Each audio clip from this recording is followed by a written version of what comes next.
আসসালামু আলাইকুম। বহুল প্রতীক্ষার পর 2025 সালের বর্ডার গার্ড বাংলাদেশ, যেটাকে আপনারা বিজিবি নামে চেনেন, সো এই বিজিবিতে কিন্তু 104তম ব্যাচের জন্য নতুন নিয়োগ বিজ্ঞপ্তি প্রকাশিত হয়েছে। এটা হচ্ছে 104তম ব্যাচের জন্য সিপাহী পদের ক্ষেত্রে পুরুষ মহিলা নিয়োগ করা হবে। সো প্রথমে আমরা দেখব কি কি শারীরিক যোগ্যতা প্রয়োজন হবে এই বিষয়টা। যেমনটা আপনারা দেখতে পাচ্ছেন, যারা পুরুষ প্রার্থী আবেদন করতে চাচ্ছেন তাদের ক্ষেত্রে উচ্চতা হতে হবে 5 ফুট 6 ইঞ্চি। যারা ক্ষুদ্র নিগোষ্ঠী আছেন তাদের ক্ষেত্রে 5 ফুট 4 ইঞ্চি। যারা মহিলা প্রার্থী আছেন তাদের ক্ষেত্রে 5 ফুট 2 ইঞ্চি। যারা ক্ষুদ্র নিগোষ্ঠী মহিলা প্রার্থী আছেন তাদের ক্ষেত্রে 5 ফুট হলেই আবেদন করা যাবে। এরপর ওজনের বিষয়টা আসি। যারা পুরুষ প্রার্থী তাদের ক্ষেত্রে 49.89 কেজি, মানে প্রায় 50 কেজি, এবং ক্ষুদ্র নিগোষ্ঠী হলে 47 কেজি। যারা মহিলা প্রার্থী তাদের ক্ষেত্রে 47 কেজি সামথিং, এবং ক্ষুদ্র নিগোষ্ঠীর ক্ষেত্রে 43 কেজি।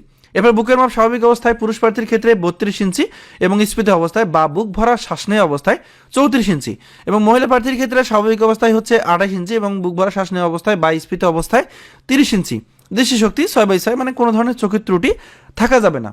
তো এর ফাঁকে আমি বলে দিই আবেদন শুরু কবে শেষ কবে। সো 4 ফেব্রুয়ারি 2025 তারিখ থেকে আবেদন শুরু হবে, যা কিনা চলবে 13 ফেব্রুয়ারি পর্যন্ত। সো সময়টা কিন্তু হাতে খুবই কম। সো এখন দেখবো আসলে কি কি শিক্ষাগত যোগ্যতা প্রয়োজন পড়বে।